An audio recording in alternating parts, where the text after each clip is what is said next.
আর না কি বলে দিচ্ছেন রে? নিয়ে ও বিটা তো শুনলো না। তা আমার কালকে দিয়ে দিতে হবে। আমি টাকা দিয়ে আর ওষুধ কিনে কি ওষুধ কিনবো?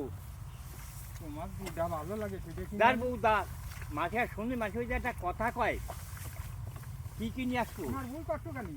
পুনার কাটা ওনার কথায় এক ফাইল ওষুধ দিতে পারবো না 500 টাকা দে।